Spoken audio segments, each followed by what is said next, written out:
कौशाम्बी नगरी के उद्यान में महिपाल नामक राजा के राजत्वकाल में तीनों ज्ञान को धारण करने वाले वरदत्त मुनि पधारे, जिन्होंने चतुर्विद संघ को इस प्रकार धर्मदेशना दी कि जैसे चंद्र राजा और चांडाल दोनों के घरों पर एक समान अपनी कांति को प्रसारित करता है, उसी प्रकार जैनी भी अपराधी और निरपराधी दोनों पर दया करते हैं।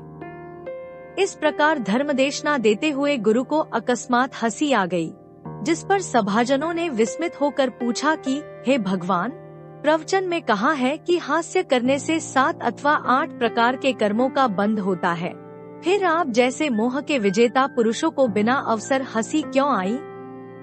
इस पर मुनि ने उत्तर दिया कि इस नीम के वृक्ष पर जो चील नामक पक्षी दिखाई देता है, वह पूर्व भव के वैर से क्रोधित होकर पैर द्वारा मुझे मार डालना चाहता है।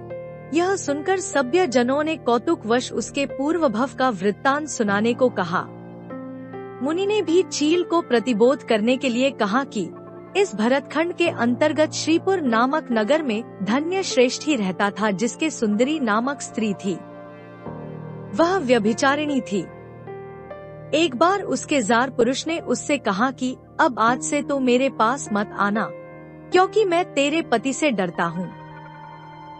सुंदरी ने उत्तर दिया कि हे प्रियतम, ऐसा न कहो। मैं ऐसा उपाय करूँगी कि जिससे हम निर्भय हो जाएंगे, अर्थात मैं मेरे पति को मार डालूंगी। एक बार उस सुंदरी ने अपने पति को मारने के लिए दूध के प्याले में विष मिला दिया, और जैसे ही उस दूध पति को पिलाने के लिए प्याला लेने के लिए घर में गई, त्यों ही किसी सर्प ने उसे काट लिया और वह पृथ्वी पर गिरकर मर गई।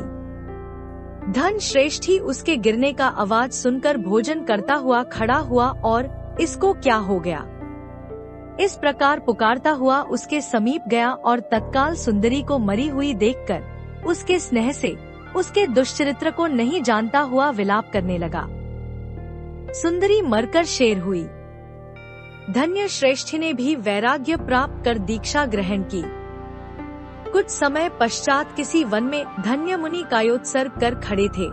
तब दैवयोग से उस सुंदरी का जीव शेर भी वहां आ पहुंचा और पूर्व भव के बैर से उसने उस मुनि को मार डाला।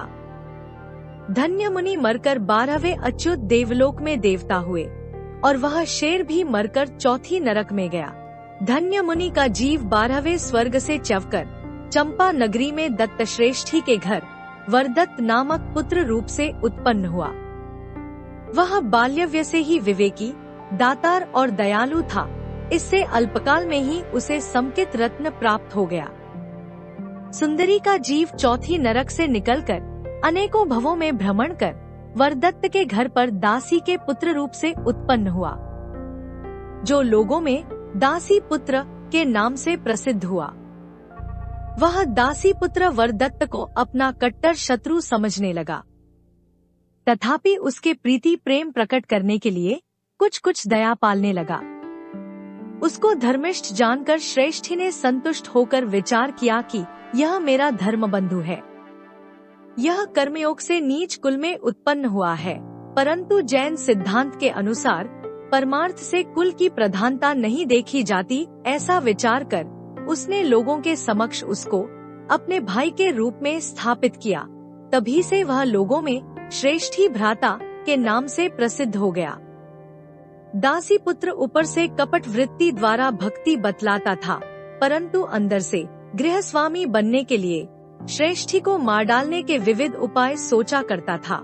एक बार उसने शयन के समय श्रेष्ठी को विषयुक्त नागरवेल का पान भेंट किया, परंतु वरदत्त को उस समय चौविहार का पच्चखान होने के कारण उसे तकिए के नीचे रखकर सो गया। प्रातः काल नवकार मंत्र का स्मरण करता हुआ वह चैत्य में प्रभु को नमन करने के लिए गया।